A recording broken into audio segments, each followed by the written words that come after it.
de este ciclo de 3 encuentros. Y bueno, hoy tenemos el gusto de escuchar a Lisa Alberdi, que ella es miembro de la institución Lazos, Institución Psicoanalítica de La Plata. Así que Lisa, escuchamos con gusto. Bueno, buenas tardes, buenas noches. Espero que sea un gusto. Después veremos. Hoy, como decía Santiago, es el último encuentro de este espacio de seminario. Espero que para nosotros haya muchos encuentros más por delante, ¿eh? Porque realmente ha sido un gusto.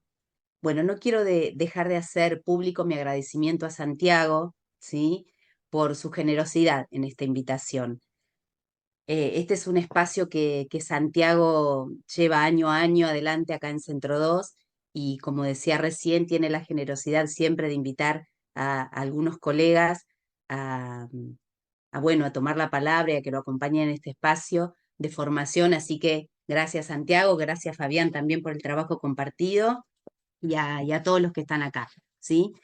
Y decía espacio de formación porque por un lado está el trabajo previo que uno, bueno, se toma para tratar de compartir algo esta noche aquí, el trabajo con Santiago y Fabián, pero también yo entiendo que esto es también un espacio de formación, ¿sí? Ocasionalmente, contingentemente, me toca estar a mí tomando la palabra hoy, pero pero bueno, no es solo un espacio de formación para quienes se inscriben al seminario, sino es un espacio de trabajo para todos. Por eso, como decía Santiago en el primer encuentro, tengan presente que cualquier inquietud, duda, ocurrencia, idea, de ningún modo es una interrupción, ¿sí? Así que se desmutean, piden la palabra, porque es parte del trabajo que nos damos todos hoy. Santiago nos propuso trabajar sobre lo singular. ¿M? Yo en el momento que lo dijo, que estábamos en un encuentro con Fabián y con Santiago, celebré y celebro esa propuesta de trabajar sobre lo singular porque lo entiendo como un asunto crucial. Tanto es así que creo que la idea que cada quien tenga sobre lo singular va a impactar sobre el modo en que dirige cada cura. Eh, y también digo esto de cada cura adrede porque entiendo que no es la dirección de la cura, sino la dirección de cada cura, y ello justamente a causa de lo singular, ¿sí? Que nos obliga también a hablar de finales de análisis y no de fin de análisis. Esto para mí tiene implicancias fundamentales, ¿no? No somos el mismo analista, con todas las dificultades que nos trae poner en la misma frase ser y analista. Esto lo estuvimos conversando en los 2 encuentros, pero bueno, vamos a permitirnos esa licencia para los fines de la transmisión. No somos el mismo analista con cada paciente, y no solamente eso, sino que tampoco somos el mismo analista con el mismo paciente en diferentes momentos de la cura, si es que nos dejamos tomar por las marcas singulares de cada transferencia. Voy a leerles algo que encontré que dice Lacan en la introducción a la edición alemana del primer volumen de los escritos, así se llama el escrito, y lo pueden encontrar en otros escritos, en el libraco de otros escritos. Dice así: pues bien, planteo que las experiencias de los análisis no podrían sumarse. Freud lo dijo antes que yo. Todo en un análisis ha de ser recogido, donde se ve que el analista no puede salirse de esa dependencia, ha de ser recogido como si nada hubiera quedado establecido en ninguna parte. Esto quiere decir, ni más ni menos, que la fuga del tonel siempre ha de ser abierta de nuevo. ¿Mm? Es como si Lacan nos dijera con esto que es importante, diría mejor, imprescindible, olvidar todo el saber acumulado, toda la experiencia de otros casos al momento de intervenir, ¿sí? Al momento de escuchar, agrego fundamentalmente al momento de leer en el decir analizante, en el decir de ese que nos dirige su discurso en transferencia, su más absoluta singularidad. Esto, por supuesto, no nos exime de dar razones de nuestra práctica, ¿no? Ni del esfuerzo de formalizar la clínica. Porque claro que mientras que Lacan decía esto, todos sabemos el empeño que puso en formalizar del modo más riguroso posible y cada vez más su clínica, haciendo pasar esforzadamente eso real e intransmisible, ¿no? Vieron, por otra parte, que en psicoanálisis la temporalidad también tiene sus particularidades, porque habrán notado que ubiqué que la concepción que tengamos del fin del análisis impacta en las curas que dirigimos desde el momento mismo en que recibimos el llamado de un paciente. No es de ningún modo lo mismo, e incluso podemos decir y ubicar que divide aguas, suponer el fin de análisis como una identificación al analista. Ustedes saben que esta es una crítica que hizo Lacan a los postfreudianos, y me adelanto a lo que voy a llegar al final de este encuentro, si es que llegamos, a que ubicar ahí la identificación al santón, ¿no? Que eso es lo más singular que hay en cada quien. Así lo dice Lacan en su conferencia Joyce, el síntoma, conferencia que da el 16 de junio del 75, invitado a la apertura del quinto simposio internacional sobre James Joyce. ¿Por qué tanta precisión en decirles esa fecha con exactitud? Hace algún tiempo, pensando en algunas cuestiones en relación a lo incurable, con motivo de una invitación que tenía en la Escuela Freudiana de Buenos Aires, que compartí ahí también con Santiago, me encontré con una, y Fabián creo que también estuvo, sí, es cierto, Fabián también, me encontré con una intervención de Lacan que no había leído hasta el momento, intervención que Lacan hace luego de una presentación de André Albert, que es aquella que les mencioné la semana pasada, que es muy breve, y que se ha titulado El principio del placer y la regla fundamental. También está fechada en junio del 75. ¿Sí?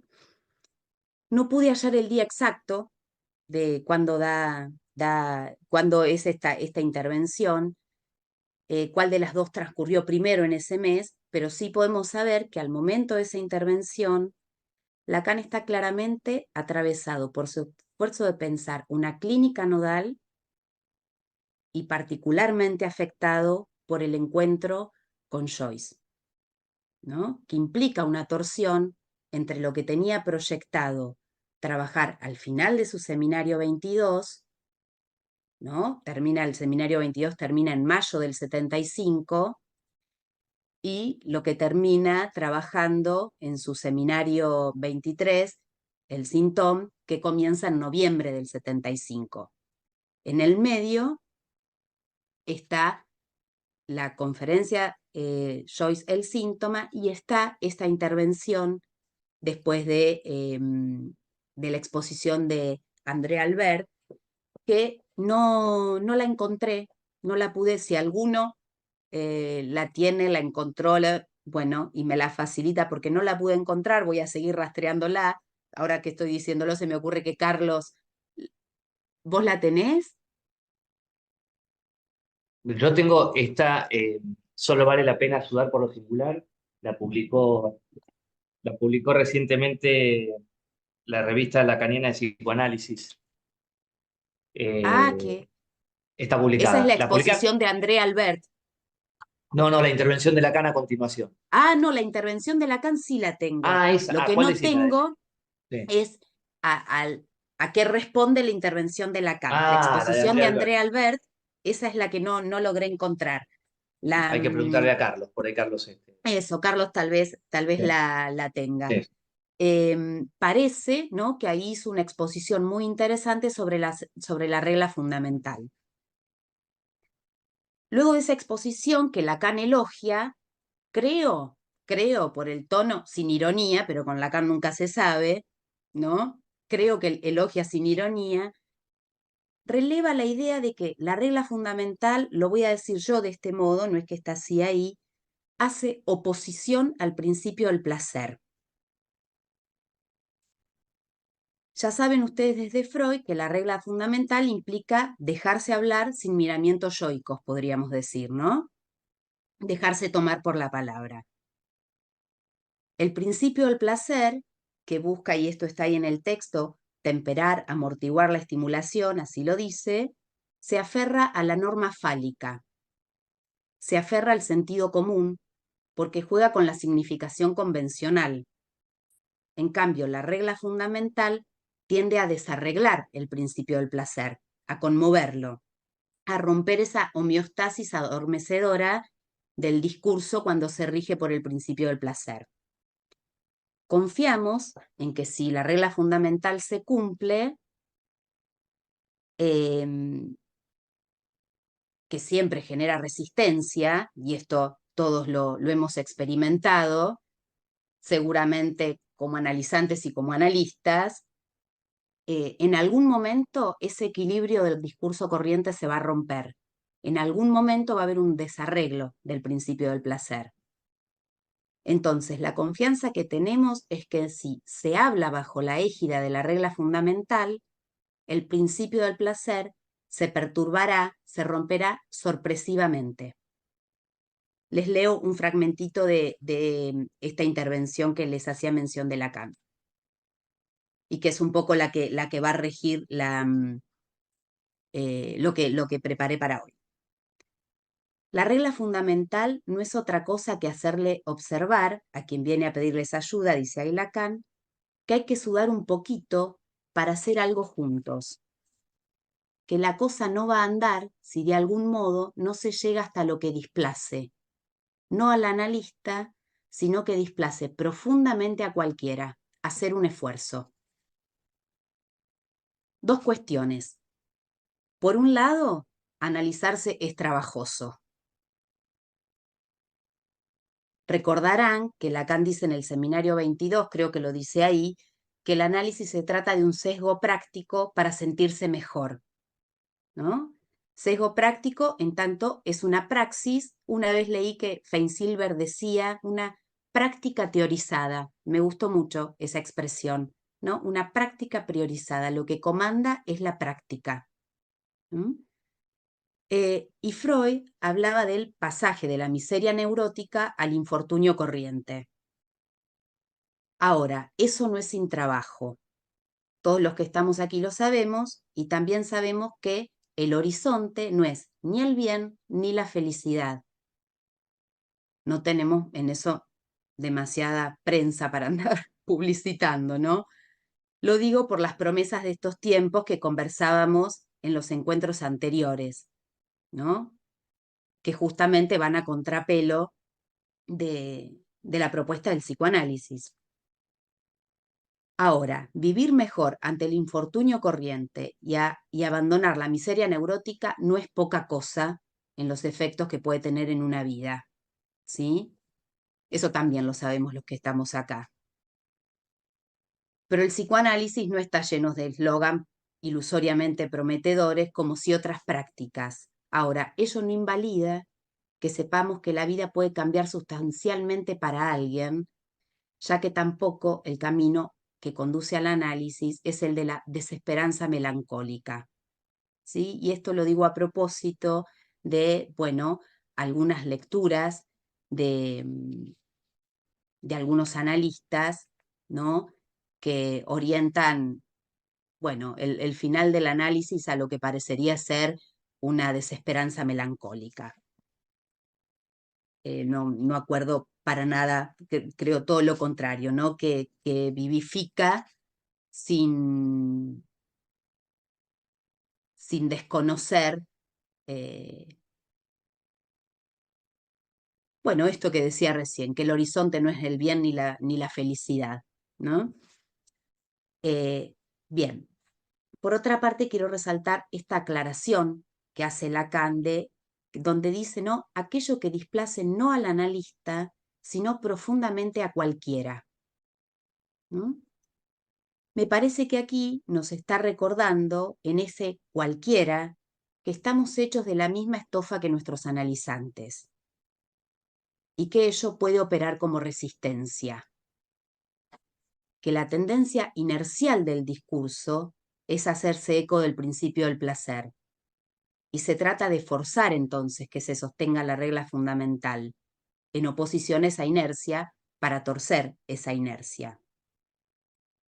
Creo que es en el seminario 24 que Lacan dice que escuchamos esférico, ¿no? Esto lo entiendo que tendemos a cerrar sentido. Esto por la inercia misma del discurso. Y esa no es precisamente la escucha analítica, ¿no? Este escuchar esférico. Entonces, el deseo del analista es lo que rompe esa esfera. Que si no, el analista también resiste al análisis. ¿Mm? Lo singular puede ser rechazado también por el analista. Entonces, es perturbando el principio del placer que el analizante termina por hablar de aquello de lo que está menos dispuesto a hablar. Y vuelvo al texto. Ahí dice Lacan. Es el síntoma lo que está en el corazón de esta regla. A lo que se apunta en el enunciado de la regla fundamental es a la cosa de la que el sujeto está menos dispuesto a hablar, es decir, de su síntoma, de su particularidad. Pero de lo que finalmente se trata, subraya Lacan, relevando una frase que parece que dijo Albert, no es de la particularidad, sino, y esta es la frase que releva Lacan, la singularidad es lo que no debe ser omitido. Entonces, Lacan en esa locución hace referencia a lo particular, lo singular y lo universal. Ahora viene por ahí una parte medio bodrio, cualquier cosa me hacen así y la salteo, ¿no? La abrevio lo más posible. Ustedes saben que estas, particular, singular, universal, son categorías lógicas a las que Lacan va a echar mano en varios momentos de su enseñanza, por supuesto, a lo Lacan, ¿no? Lacan toma de otras disciplinas y hace con eso lo que conviene a la transmisión y a la formalización del psicoanálisis. Entonces aquí va a trabajar estas categorías lógicas en relación al síntoma, que es lo que me interesaba hoy compartir con ustedes. Voy a decirlo muy breve, esquemático, escueto. La universal es el para todos, vale para todos lo mismo. De este para todos también se hizo mención en los encuentros anteriores, ¿no? Y del problema del para todos que justamente escamotea la singularidad. La particular, esta otra categoría lógica, se define por lo universal a partir de Aristóteles e implica el algunos. Seguramente conocen el famoso silogismo aristotélico: todos los hombres son mortales, Sócrates es un hombre, por lo tanto, Sócrates es mortal. Si bien la lógica silogística es impecable, ¿no? Nadie la podría cuestionar, perfecta en términos deductivos, partiendo del universal, parece que llego al singular, pero en realidad no llego a lo singular, porque lo que estoy encontrando es lo que vale para todos, ¿no? Nada dice, por lo tanto, Sócrates es mortal, nada dice el deseo jugado en Sócrates en relación a su muerte, por qué se tomó la cicuta, qué lugar tuvo en la historia, ¿no? Nada dice de su existencia singular. Eso singular existe a lo universal. Dice lo que le pasa a todos, el silogismo. Por otra parte, hay que diferenciar dos modos del particular, del algunos. Un particular en sentido máximo y un particular en sentido mínimo. Aristóteles va a terminar por desestimar una de estas particularidades porque no le sirve a él para su lógica, porque para Aristóteles la particular no puede ser sino un modo de la universal, ¿sí? Se define por la universal la particular. Y Aristóteles dice que solo hay ciencia del universal. Por lo tanto, cualquier cosa que contradiga al universal, para Aristóteles debe ser desestimado. ¿Mm? Entonces, tenemos la particular en sentido máximo, que es la que aparentemente sí le interesa a Lacan y desestima a Aristóteles. Aparentemente no, la que le interesa a Lacan y desestima a Aristóteles, porque no le sirve a la lógica de Aristóteles, ¿no? Que sería el algunos que podemos decir del siguiente modo. Traje un ejemplo muy pavote, muy burdo, pero bueno, para que lo podamos ir siguiendo. Por ejemplo, algunos alumnos aprobaron el examen. De lo que se desprende, no todos lo aprobaron. Contradice al todos, pone límite al todos, ya que al menos uno no lo aprobó. ¿Mm? Esta particular en sentido máximo entonces le resonará en la apertura de aquella excepción que luego puede plantear Lacan con sus coantores, excepción que le permite armar conjunto. ¿Mm? Y la razón por la que Aristóteles la desestima es porque va contra ese principio aristotélico que señala que no puede haber ninguna particular que niegue el universal. Lo que vale el universal, lo que vale para el universal, para Aristóteles tiene que valer para cada caso.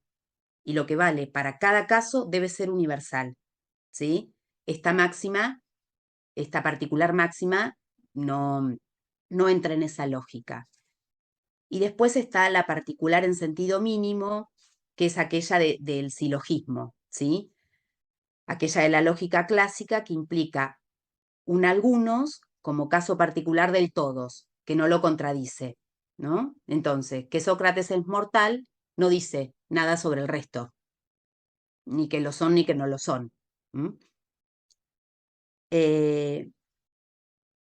Ahora, desde el psicoanálisis, ¿no? A Lacan lo que le interesa es esa particular que hace límite al todos. Y desde el psicoanálisis también podríamos sostener, lo digo así, un solo universal, ¿no?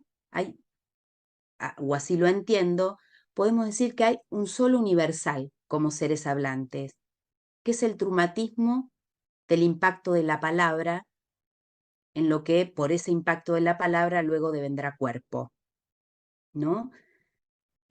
Trumatismo del encuentro con el agujero de la no relación sexual, donde se deja escuchar el tru del agujero por el que tanto la pulsión como la palabra harán tur.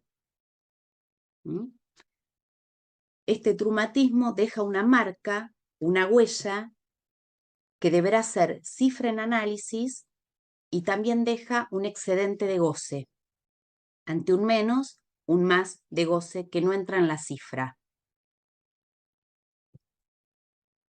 Ahora, fuera de este único universal, que además tiene la particularidad de que es un universal ligado al agujero, ¿no? Es un universal muy particular, porque planteamos desde el psicoanálisis, el único universal que nos podemos plantear está ligado al agujero, ¿no?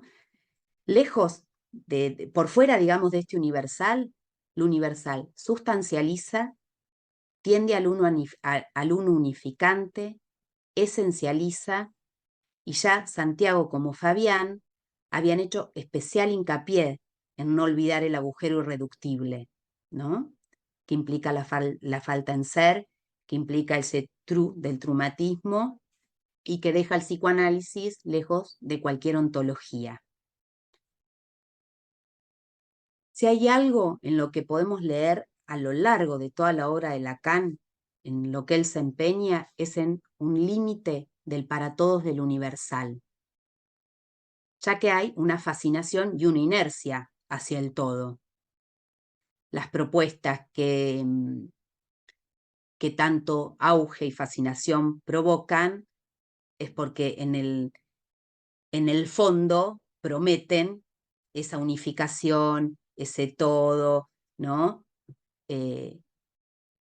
Resolver la división. pero decía que hay una inercia al todo, ¿no? Porque al hablar somos todos aristotélicos, ¿no? Al hablar somos todos aristotélicos, siguiendo lo que dice Lacan en una conferencia que él da por el aniversario 230 del fallecimiento de Aristóteles, ¿no? Dice esto, ¿no? Que todos somos aristotélicos al hablar porque el discurso tiende a cerrarse.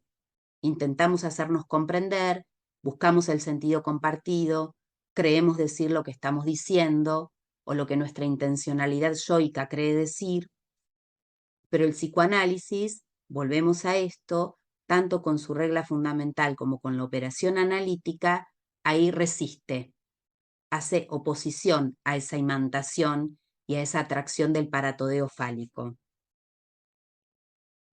Ahora, luego de este sucinto recorrido por las categorías lógicas, podemos preguntarnos a partir del texto que estamos recorriendo de Lacan, y lo que va planteando además en ese tiempo de su enseñanza, es el síntoma. ¿Es particular o es singular? Yo respondería, por lo que he ido leyendo, que es tanto particular como singular.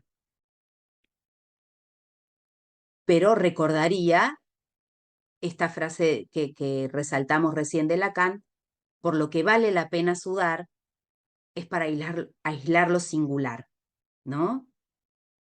¿De qué se trata ese sudor y ese aislar lo singular? Y me atrevo a arriesgar con ustedes una idea que pongo a consideración y al trabajo, ¿no?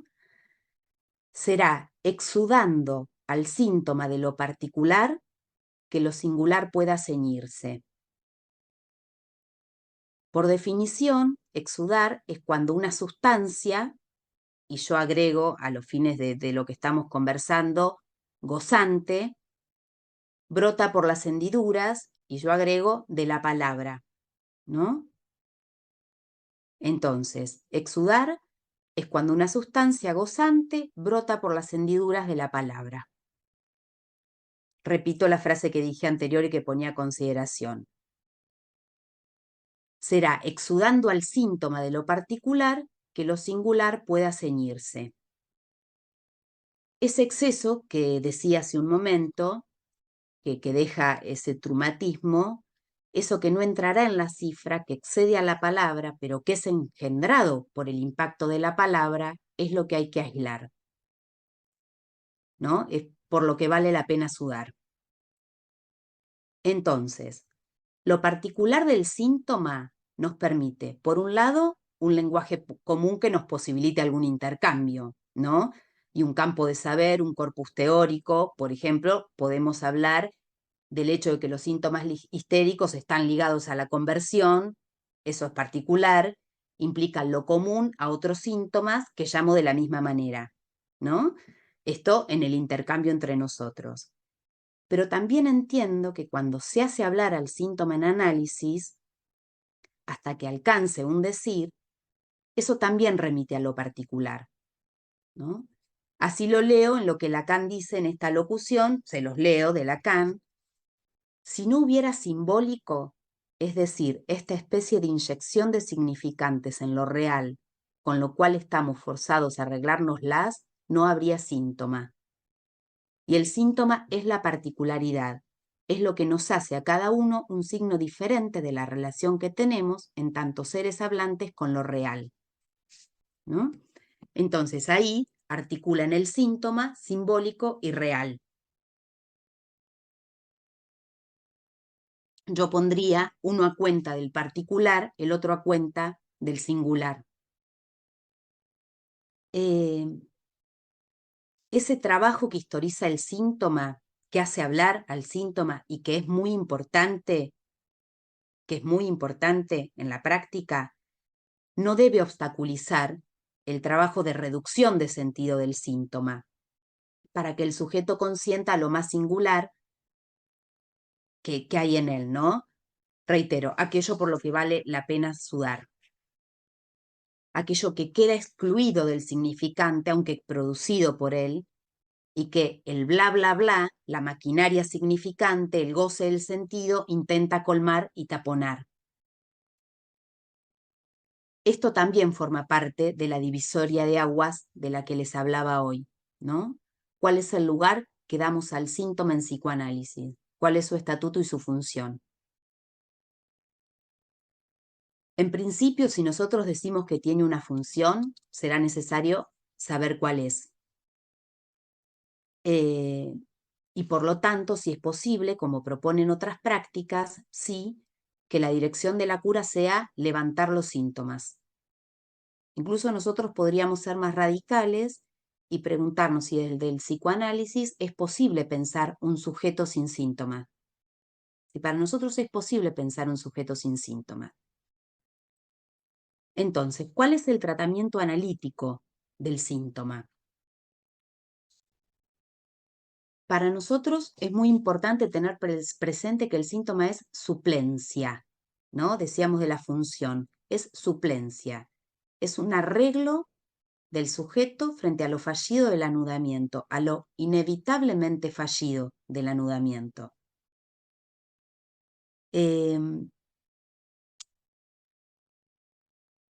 Y de acá, para mí, se desprende una trascendental indicación clínica. Me tomo así otra vez en confianza la licencia de usar la palabra indicación, ¿no?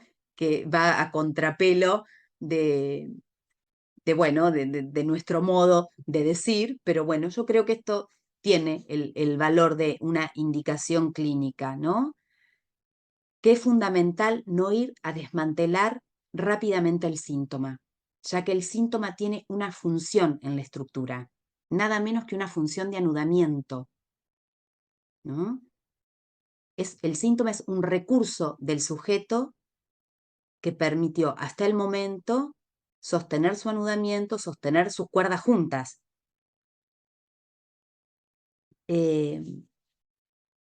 Desde Freud, además, sabemos que el síntoma habla. Y ese es un importantísimo descubrimiento freudiano. Basta leer sus tempranos estudios sobre la histeria, para ver que eso orientó casi desde siempre su práctica. Pero hay también en él, en el síntoma, algo que es mudo, algo fuera de sentido, pero paradojalmente presente en el mismo acto de palabra, ¿no? Nuevamente, de un lado ubico lo particular, ¿no? El síntoma habla, y del otro lo singular, eso mudo. Al síntoma, entonces, con Freud y desde Freud, le otorgamos estatuto de verdad, ¿no? De allí que es una formación del inconsciente, le damos sentido de verdad, y por eso es que es pasible de interpretación. Hay un tiempo en el análisis donde nos encontramos con la exaltación, ¿no? Que da cuenta de la producción de sentido, ¿no? La exaltación del analizante, ¿no? Después las cosas se ponen más difíciles, ¿no? Pero la producción del sentido, el desciframiento, la creencia en el sentido del síntoma, suele ser un tiempo medio de júbilo en el análisis. Pero no debemos olvidar que el sentido se alimenta de sentido. Entonces, si al síntoma lo definimos exclusivamente como metáfora, detendríamos el análisis en este punto y ello supondría o la idea de la posibilidad de un desciframiento absoluto, ¿no? Y con ello la idea de la erradicación completa del síntoma, o su contrario, que es la proliferación de sentidos al infinito, lo que infinitizaría los análisis.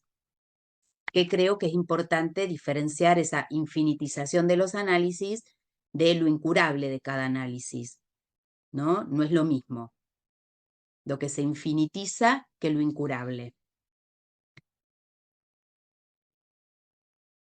Voy a la tercera, que es del 74, ¿no? Estamos más o menos en esos años.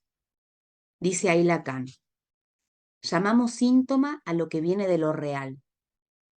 Esto significa que se presenta como un pececito cuya boca voraz solo se cierra si le dan de comer sentido.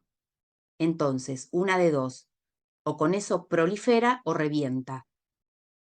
El sentido del síntoma no es aquel con que se nutre para su proliferación o su extinción. El sentido del síntoma es lo real, ¿no? Son dos fragmentos distintos de la tercera. Podemos decir, jugando justamente con las palabras, que aquí la palabra sentido cambia de sentido, ¿no? Si de lo que se trata es del sentido como vector que orienta lo real del síntoma, eso orada al sentido como el goce sentido que está ahí en lo imaginario o en lo simbólico imaginario, ¿no? Otra cosa es cuando Lacan dice el sentido del síntoma es lo real, entiendo, ¿no? Que ahí está diciendo como vector, ¿no? Que ahí debe apuntar.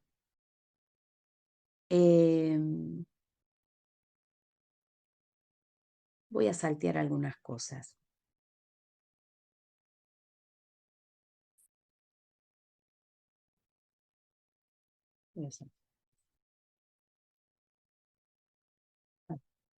Acá.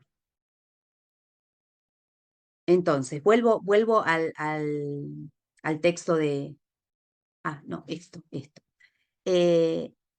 Entonces, decíamos, si el tratamiento queda limitado a la idea del desciframiento vía el sentido, se sostendría la ilusión de una resolución completa del síntoma, ¿no? Y estaríamos en las veredas de las psicoterapias, en la vereda de las psicoterapias, desconociendo esa opacidad radical e irreductible que habita en el síntoma. Hay algo sintomático que persiste y que Freud ya se lo encontró y lo nombró como restos sintomáticos y trabajó la reacción terapéutica negativa que lo llevó a introducir en la teoría del psicoanálisis nada menos que la pulsión de muerte, ¿no? Ahora, Freud ubicó esos restos sintomáticos como un obstáculo. Yo me atrevo a decir que Lacan lo capitaliza, ¿no? Y lo pone al servicio de la invención y de lo más singular de cada quien, ¿no? Lacan subvierte esta idea de obstáculo, que fue un punto de detención, entiendo, de Freud, y capitaliza eso tan singular que Freud nombraba como restos sintomáticos y que recuerdan además que decía, cada tanto alguien debe volver al análisis, incluso brevemente, porque eso insiste. Eso da cuenta de eso que persiste, una persistencia y que, bueno, es un poco lo que preguntaba la vez anterior Pablo y que Fabián le, en relación a las propuestas nuevas de algunas terapias y que Fabián respondía un poco, bueno, llegan al análisis luego con el fracaso de eso, pero ¿de qué es de lo que da cuenta esto? De que el resto insiste, requiere otro tratamiento. El resto requiere un tratamiento, ¿no? Un tratamiento particular que Lacan pone a cuenta de la invención, de un saber hacer, de un saber hacer. Ahora, dice en el principio del placer y la regla fundamental, hay que sudar un poco, vale la pena errar a través de toda una serie de particulares para que algo singular no sea omitido. Entonces, esto también me parece que son posiciones no ingenuas, ¿no?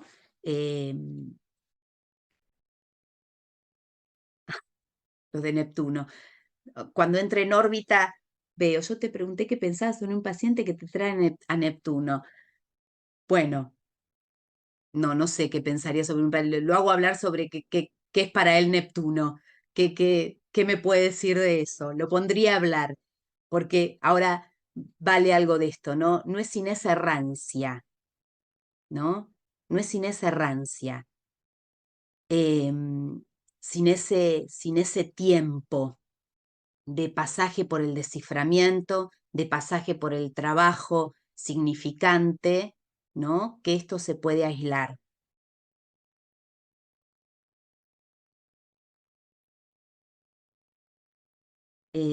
Recuerden que dijimos que voy salteando un poquito, así les comento un breve fragmento clínico. Recuerden que dijimos que esta intervención se da en el mismo mes que Lacan da su conferencia sobre Joyce, ¿no? Entonces, me parece que en este fragmento que les voy a leer ahora de ese texto, hay un modo de ceñir lo singular por la vía justamente de ese particular que hago equivaler a la palabra síntoma.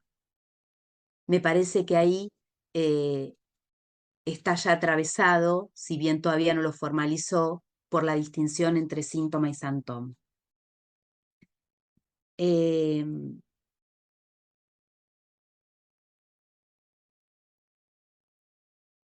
Hay algo que trajo Santiago también en relación a la interpretación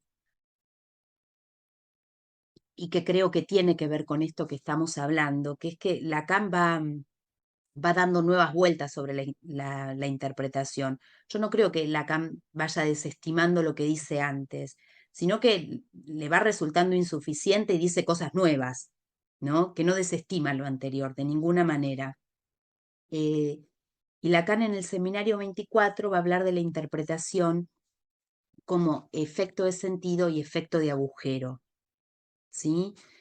Como efecto de sentido, produce un paso de sentido, muestra la eficacia del sinsentido del significante, pero se tiende a consolidar un nuevo sentido, porque esa es la tendencia misma de la estructura, ¿no? Pero como efecto de agujero, aguijonea ese sentido y también encuentra el propio límite, encuentra lo ininterpretable.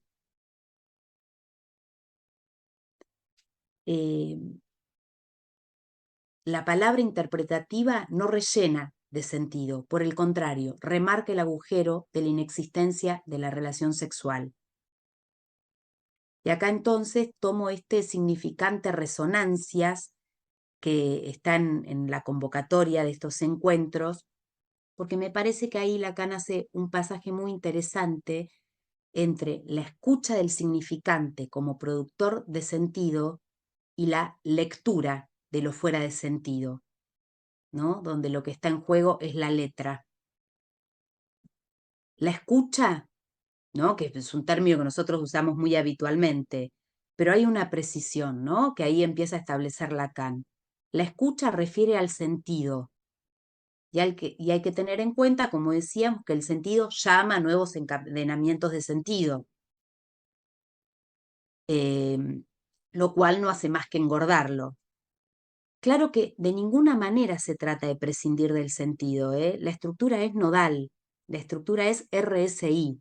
Y por otra parte, una vida sin sentido, igual que una vida sin goce, se las regalo, ¿no? Así que no se trata de prescindir del sentido. De lo que se trata es de que el sentido se airee, que ya no se coagule a un unisentido, a un universo, ¿no? Que ahí está lo totalizante y la cantinela del verso repetido, ¿no? El universo. Pero se trata también de aislar lo que va a quedar fuera de sentido, pero radicalmente fuera de sentido.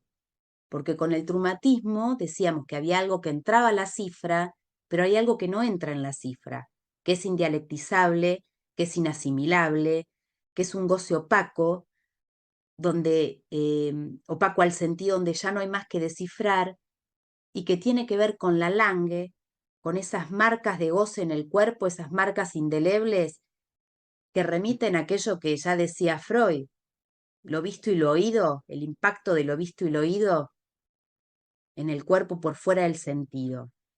Con lo que solo queda arreglárselas, saber hacer, ¿no? Con eso solo queda arreglárselas.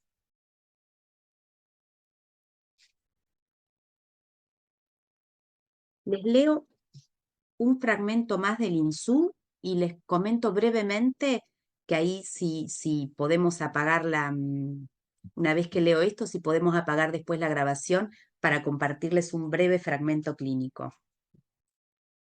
Dice en Lin Tzu, si ustedes son psicoanalistas, verán que el forzamiento por donde un psicoanalista puede hacer sonar otra cosa que el sentido es lo que resuena con la ayuda del significante.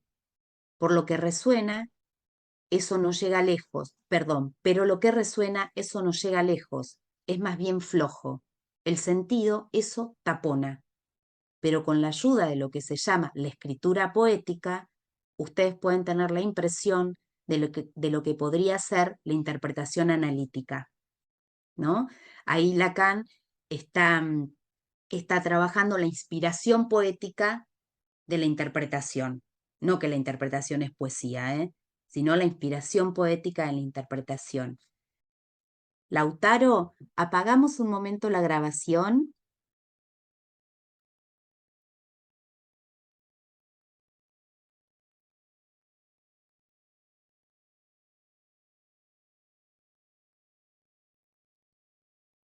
A ver, le escribo a Patricia, a ver si. A ver.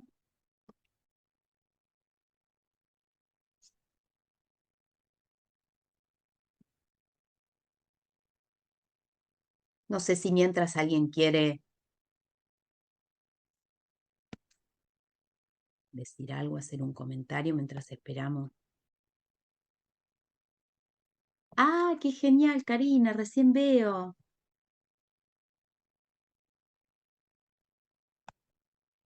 Sí, lo puse en el chat.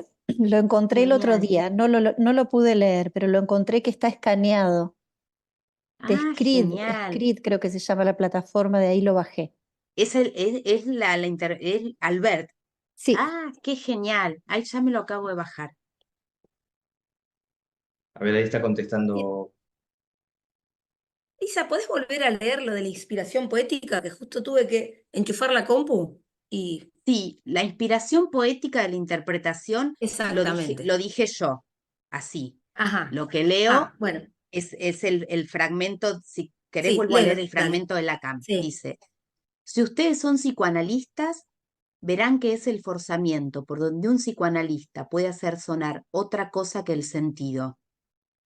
El sentido es lo que resuena con la ayuda del significante, pero lo que resuena, eso no llega lejos, es más bien flojo. El sentido, eso tapona, pero con la ayuda de lo que se llama la escritura poética, ustedes pueden tener la impresión de lo que podría ser la interpretación analítica. Lacan trabaja ahí en ese seminario, a mi gusto, exquisitamente, trabaja con la escritura poética china de François Chen, que es un libro que es además hermoso. Yo se lo pedí a Carlos, está en la biblioteca de la... porque al menos cuando yo lo busqué estaba agotado. Está en la biblioteca de la escuela, me lo imprimió Carlos. Es un libro hermoso y lo que yo entiendo, ¿no? Porque incluso Lacan ahí se ocupa, ¿no? De distinguir que no es hacer poesía, que el analista no hace poesía, que por otra parte la poesía es una de las barreras, ¿no? La belleza, digamos, de la poesía es una de las barreras al horror y el psicoanálisis hace algún pasaje por ese punto del horror, ¿no? Eh, pero yo entiendo que lo que dice ahí Lacan es sobre la inspiración poética en la interpretación en relación al trabajo con las palabras y al canturreo de la poesía china, ¿no? A lo sonoro, a lo fonético de la Sí. poesía. Es muy importante ir más allá de los efectos de sentido. Ello posibilita que el sujeto se encuentre tanto con las veladuras de lo real, aquellos velos que le aportaron defensa frente a lo real, como con su modo singularísimo de gozar, lo que le permitirá, por un lado, no andar sin velos, claro, eso sería un espanto, un horror, sino advertido de que se trata de velos que se erigen como defensa, y así poder ser incauto de lo real. Y por otro lado, como vinimos diciendo todo el encuentro, saber hacer con ese goce de un modo que no sea ruinoso, sino anudado al deseo. ¿Mm? Bueno, me parece que hasta acá está bien. Salté algunas cosas, pero Me parece que hasta acá está bien. Ahora me gustaría escucharlos a ustedes. Buenísimo, Lisa, muchas gracias. Muchas gracias. Muy interesante. Empiezo yo, que la verdad que me suscitó Dale. muchas cosas, pero seguro ahí van a ir también sumando. Eh, y una de las últimas que planteaste, me quedé ahí rebotando con eso, de la interpretación, y, y algo que pienso, y es un poco, lo digo así como se me presenta, que es que como con Lacan pareciera que la dimensión del inconsciente para él fuera algo del orden de lo musical. Ujú. Y a Freud, a mí, por eso, ¿no? Se me hace que para Freud hay algo más pictórico en su concepción del inconsciente, cuando, ¿no? Está como él se inspira en la cuestión de los jeroglíficos y del rebus del sueño, pero en Lacan, por lo menos a la luz de los planteos del final, pero que también del principio hay algo muy musical, y en esta cita que traías de Lanzhou de hacer sonar otra cosa que el sentido, Sí, que Lacan lo trabaja con Chen y con los poetas chinos, que él dice que, como bien decías que canturrean, y que Lacan mismo dice que adormecen también, ¿no? Que cuando uno escucha, yo hice el ejercicio en YouTube de ver a los chinos recitando, y es verdad que hay algo como del tono muy sutil, pero también pensaba en esto de la interpretación que vos nos transmitís con tu analizante, que ya al principio de Lacan, cuando trabajando a de Saussure, habla de enunciado y enunciación, y ujú, ubicaba la interpretación más del lado de la enunciación que del enunciado. Ahí ya también ya estaba lo sonoro, ¿no? El cómo suena de la enunciación, y cómo la interpretación juega ahí o pulsa ahí. Este, así que, bueno, eso. Después tengo otras cosas, pero prefiero que Sí, hablen está otros. bueno lo del pulsa también por Sí, la pulsión, ¿no? sí, Por, claro, sí, total. por la El pulsión. ojo ahí, sí, sí. Sí. Enojo, sí. Ahí en el seminario 24 dice algo así, ¿no? La verdad despierta o adormece, depende con el tono en el que Sí, sea tal cual, dicha, tal ¿no? cual. Eh, porque la verdad apunta a lo real, no es lo real, ¿no? Es en los enredos de la verdad donde lo real puede ahí tocarse solo por puntas. Entonces eso puede adormecer porque vira al sentido o puede despertar porque el tono yo ahí entiendo, ¿no? Que hace referencia a esto de lo sonoro, de la elongación de la lengua, ¿no? Y a mí, Alberto Franco, no sé si Sí, lo recuerdan, Alberto Franco, un analista muy querido también que falleció hace algunos años, de mayéutica. Cuando yo Céutica, sí. comenzaba mi formación, en un momento me dice, ¿vos querés ir por esto que decías de lo inconsciente, lo recordé, Santiago, ¿vos querés ir a leer lo inconsciente en Freud? Agarra el chiste, Mm, ¿no? Y eso tiene más que ver con esto, ¿no? Después Lacan trabaja de ahí la agudeza, ¿no? En el mm, final Lacan vuelve a algo de esto de la agudeza, la equivocación, sí, ¿no? Y sí, para sí. mí fue una gran enseñanza de Alberto, porque, no, yo estaba ahí leyendo el inconsciente, el escrito del inconsciente, que también hay que leerlo, ¿no? Sí, Hay, sí, hay sí. que leer, pero estaba leyendo ahí el escrito del inconsciente, y él me dice, ¿vos querés leer el inconsciente? ¿Dónde está el inconsciente en Freud? Anda a leer el chiste. Y ahí está lo sonoro. Eh, y creo, ¿no? Que había algo ahí de la intuición, de la brillantez de Freud, ¿no? Acá Pablo pregunta, dice, yo tengo una pregunta. Vos hablaste de singularidad, levantar los síntomas y fin de análisis. Bien, ¿el fin de análisis corresponde siempre a la cura del analizante o puede ser consecuencia del agotamiento del sujeto que cumple la función de analista? Si es lo segundo, no es fin de análisis, Pablo. Es la interrupción de un análisis por resistencia, ya sea del analista o ya sea del analizante. Si es eso segundo, no, vos decís por el agotamiento de quien cumple la función de analista, es la interrupción de un análisis, que no es un fin de análisis, ¿no? Así lo entiendo al menos.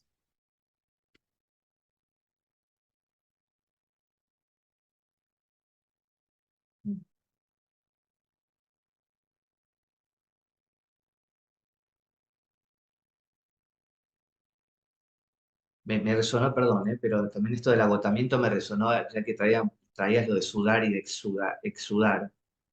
Cuando Lacan habla también para hablar del final del análisis, en el 16, de la exhaustación, ¿no? De la exhaustación que remite a que algo queda exhausto también. El agotado puede ser que queda agotado y interrumpió, pero también lo que se agota, ¿no? Como que gota a gota, letra a letra, algo se exhausta ahí.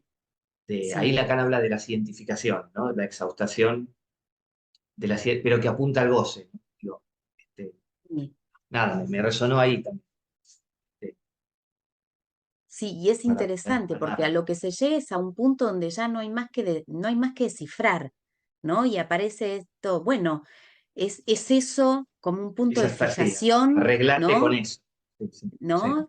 Y bueno, esto está fijado así y con eso como dice recién Santiago, me las tengo que arreglar de un modo, en el mejor de los casos, si se llegó a ese fin, sintomal de Santón y no sintomático. Que no es que los síntomas desaparecen, porque si decimos que no hay sujeto sin síntoma, supondríamos que entonces no hay más sujeto, ¿no?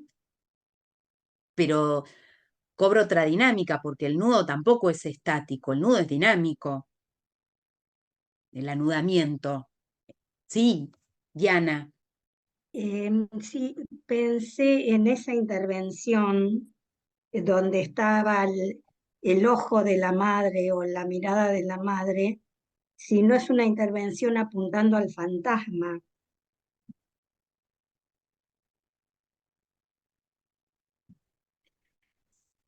sí, porque en el fantasma se juega ese goce, claro, claro, en el fantasma está el sujeto y está el objeto, ¿no? Y en el fantasma se juega ese goce. Claro. En el fantasma se juega ese goce, claro. Pero en el fantasma no hay algo de lo simbólico, digamos, desplegado. Sí, sí. Digo, más en relación a la letra, apuntando a lo real, ¿no?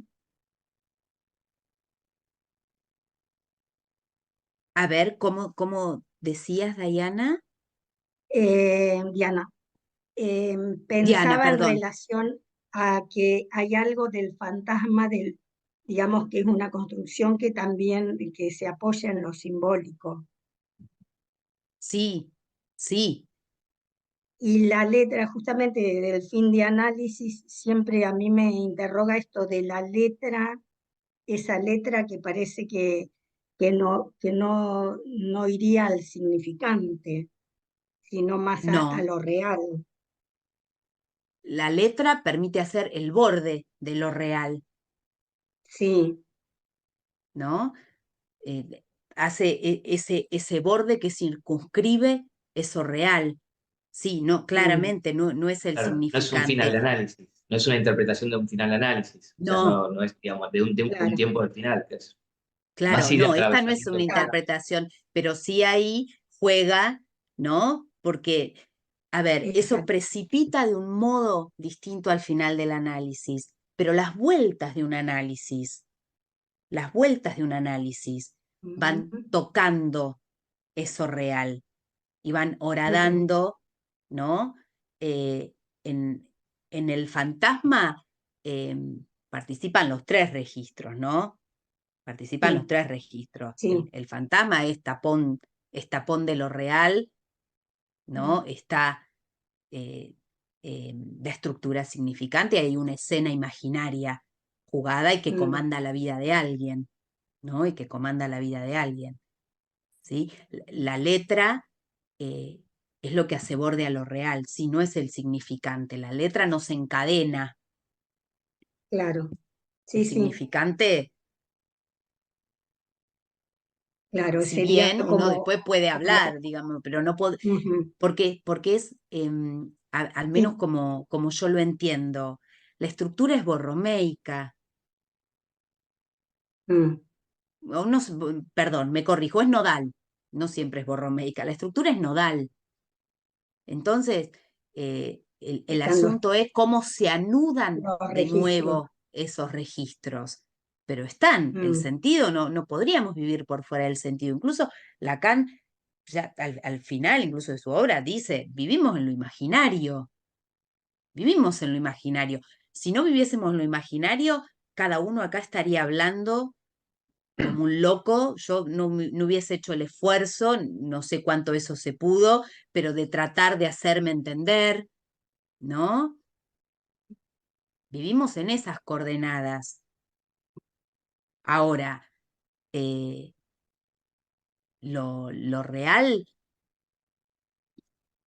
una cosa es taponar lo real y otra cosa es hacerse incauto de lo real, ¿no? Que lo real vectorice, lo real es el goce, lo real también es el agujero mm. que airea. Fabián, te desmuteaste. Sí, sí, bueno, en primer lugar quería eh, contar un poco cuál fue mi sensación de lo que escuché o de lo que pude escuchar, que para contribuir, ¿no? al debate que se está formando, porque me parece muy como importante esto que nos invites a tomar la palabra, ¿no? Esto que lo traes que está en la convocatoria, ¿no? Pero bueno, pero vos haces énfasis, ¿no? En la invitación a tomar la palabra. Y creo que no es menor tomar la palabra, primero por el riesgo que se implica, porque no se sabe lo que se va a decir, ¿no? Porque ahí creo que vos lo decís muy bien, en el decir se pone algo de la invención en juego. Quiero que eso es lo que arma el singular. Eh, Capaz que estoy diciendo una obviedad, pero no creo que sea un antes y un después, pero creo que lo singular que a nosotros nos interroga del psicoanálisis es cuando se produce esa invención. O sea, cuando se corre ese riesgo de tomar la palabra, ¿no? Porque está bien, el bla, bla, bla también es importante, este, hay que sostener lo que se produce ahí, pero el punto de la invención que vos lo traes o lo señalás con la cuestión de la interpretación, que ahí también se recorta un sentido, algo cae, y ahí está el punto de la posibilidad de inventar algo, ¿no? Entonces ahí creo que, me parece que singular e invención irían juntos, o al menos a mí se me armó así, digamos, como que no es posible una cosa sin la otra, digamos. Porque me parece que no sé si lo dijiste así, pero a mí se me armó de que es como más allá de la metáfora, digamos, ¿no? Como que hay algo como vos decís, que la metáfora también permite darle más sentido, pero es un punto bueno, es infinito, ¿no? Y algo de lo metonímico ahí juega como corte, ¿no? Como que algo del sentido cae. Y ese es un punto nuevo también del análisis cuando ya algo cae en el decir y por más que se diga 80 veces ya se está diciendo otra cosa. Entonces creo que ahí toca la invención, cuando la palabra también ya no es toda, digamos, ¿no? Cuando también no se puede decir todo. Ahí ocurre algo de la invención que me parece que también tiene que ver con el tema, ¿no? Con cómo es afectado el cuerpo con esa intervención o con esas palabras, digamos, ¿no? Creo que ahí se configura, ¿no? Algo del fin de análisis o de los finales de análisis, como vos decías al principio. Ujú, ujú. Pero creo que todo esto que es permitido o posibilitado por la regla fundamental, ¿no? Que es de las pocas cosas que el analista le pide al analizante, ¿no? Que hable, como hiciste con nosotros, ¿no? Que nos invitaste a tomar la palabra. Pero bueno, eso es lo que yo pude articular. Así que de vuelta, gracias, Lisa. No, gracias a vos, Fabián. Quería hacer un comentario. Bueno, Lisa, agradecerte la exposición, me pareció exquisita, me gustó mucho todo lo que fuiste puntuando, ya desde el inicio cuando haces esa distinción entre escucha y lectura, y luego con el recorte clínico, que también un poco escuchaba todo lo que dijiste hoy, un poco en serie con la intervención de los compañeros que estuvieron antes, y la verdad que me encantó este seminario breve, me gustó muchísimo. los puntos que tocaron, y pensaba cómo cuando vos intervenís en esto que escuchás, en el ojo, ¿no?, de la madre, bueno, hay algo ahí del objeto que se recorta y donde es un antes y un después para ella, porque ahí se pesca implicada, ¿no?, en ese goce. Porque esto que decía Fabiano, o sea, el síntoma tiene su cara metafórica y su cara real, y no hay posibilidad Ujú. de discernir algo de lo real si no es a través de lo simbólico. Eh, entonces, bueno, creo que ahí cuando vos vas haciendo esa distinción y también en relación a la lógica, que te lo agradezco porque son cuestiones difíciles de entender y la verdad que lograste transmitir ahí lo jugoso, ¿no? Como para captar ahí, porque tiene que ver con la intervención del analista, con la posición, en cómo se posiciona el analista allí para escuchar, cómo escuchar más allá del sentido de las palabras. Y Mm. escuchaba a Isidoro el otro día que decía, bueno, abstenerse de comprender para poder leer, ¿no? Ese equívoco entre los significantes. Entonces, bueno, me parece que está muy, muy interesante y una joyita ese texto. Y ahí encontré, por eso se los pasé, porque había encontrado el de Albert, pero no me dio tiempo de leerlo, que está como escaneado, digamos, ¿no? Bueno, Buenísimo, buenísimo que lo encontraste, porque yo no lo, mirá que lo rastreé eh, y no pude encontrarlo. Me parece que de esto clínico, primero te agradezco, Karina, y que de esto clínico, en, en lo que se trabajó en esa sesión sobre el sueño, y después esto retornó, por supuesto, en otros momentos también, pero se empieza, incluso en relación al sueño, por la vía del sentido. Y mi mamá me dijo, mi mamá tal cosa, y por qué mi mamá, y por qué de Disney, y por qué esto, y mira lo que hace, mira, ¿no? También de un recorte del sueño, y eso que, con otro tono, claro, ella, eh, como era exactamente, no, ella nunca le hizo nada, ¿no? Y mi mamá tan buena, ¿no? Y que esto, bueno, también esto la encuentra ella con las dificultades de la madre, que hasta el momento no la habían, ¿no? Pero eso es por la vía del sentido, ¿no? Y el derrotero significante. Ahora, otra cosa es cuando enojo es en ojo, ¿no? Y eso es cuando en el decir se escribe, cuando el habla escribe en ojo. ¿Mm? Sí, eso de la Eh, función de lo escrito que plantea Lacan, ¿no? ahí está. Es Mm. ahí, es ese, eso, ahí está el ejemplo bien claro, ¿no? En la propia palabra, En digamos. la propia palabra, exactamente, ¿no? Cuando enojo es en ojo, ¿vale? Lisa, bueno, primero un placer escucharte. Resueno con varias cosas, pero bueno, a partir de esto último que decís, esto de enojo, ¿no? Como ahí se devela una escena también, ¿no? A partir de esa interpretación. Eh, bueno, yo vengo también de la orilla del psicodrama, eh, entonces, bueno, eh, estaba como derivando por varios lugares y resonando con varias cosas. También pensaba en esto que se puntualizó de lo singular, la invención, y también pensaba en la errancia, ¿no? En habilitar y abrirse a la errancia y a esa deriva que permite justamente abrir romper esa universalidad, ¿no? Entonces, como la errancia, habilitar la errancia me resonó mucho. Y Sí, con es que esta doble confiamos en vertiente de la esto, resonancia, ¿eh? es que ahí va a trastabillar, ¿no? Confiamos en Exacto, que si claro. alguien se deja tomar por la palabra, va a trastabillar, ¿no? El Y cómo, tropiezo, la equivocación. y quizás a partir de esos tropiezos, en la elaboración a posteriori de una cartografía de esa rancia, se va como delimitando también como un recorrido, se va exudando algo de la singularidad. Ujú. Eh, bueno, bueno, nada. lamento interrumpir, pero se nos hizo el tiempo, se nos estamos acabó el en- tiempo. Así que bueno, lamento porque se estaba armando algo re interesante con acá el planteo de Vale también. Lisa, no sé si querés decir algo más. Gracias, No, bueno, gracias. gracias A- a a- a- ustedes, a Centro 2, a todos los que participaron. Así que, bueno, un gusto que nos dimos. Espero que nos hayamos dado todos ese gusto. Y y que nos bueno, sigamos encontrando. concluimos con este ciclo. Muchísimas Ojalá nos gracias. encontremos próximamente. Les mando un beso. Muchas Y estamos. gracias. Chao, chao. Muchas gracias por estar. Chau, Chao, chao. chau. Muchas gracias. Chao.